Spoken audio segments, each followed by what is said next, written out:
వర్షాలకు నానిపోయి కూలిపోయిన పూరిళ్లు, వర్షాలకు కూలిపోయిన పెంకుటిళ్లు. ఇవి పాతకాలం నాటి వార్తలు. ఇప్పుడు వినిపిస్తున్న వార్తలు చిత్రంగా ఉన్నాయి. గాలికెగిరిపోయిన విమానాశ్రయం, భారీ వర్షానికి కూలిపోయిన విమానాశ్రయం. ఇలా వార్తలు వినడానికి ఆశ్చర్యంగా ఉన్న ప్రస్తుతం కళ్ళెదుటే కనిపిస్తున్న సంఘటనలివి. 2014లో విశాఖ విమానాశ్రయం హుద్హుద్ గాలుల ఉధృతికి పైకప్పు ఎగిరి కూలిపోయింది. ఈ విమానాశ్రయం ఆరంభించిన కొద్ది నెలలకే ఈ పరిస్థితి దాపురించడం అప్పట్లో చర్చనీయాంశమైంది.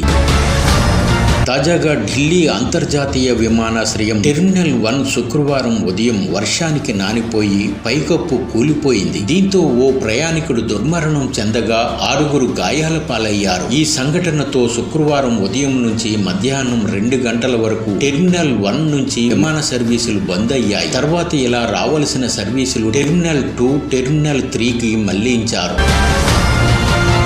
జరిగిన సంఘటన ప్రపంచవ్యాప్తంగా చర్చనీయాంశమైంది.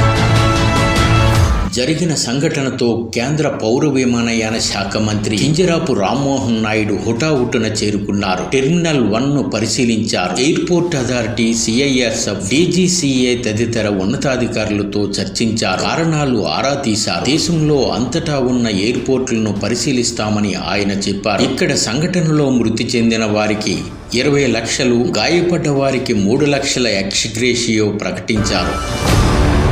దేశీయ ప్రయాణికులతో పాటు ఎన్నో దేశాల వారి ప్రయాణాలు రద్దయ్యాయి. ఇలా ఉన్న భారతీయ విమానాశ్రయాల దుస్థితి అంతటా చర్చనీయాంశమైంది.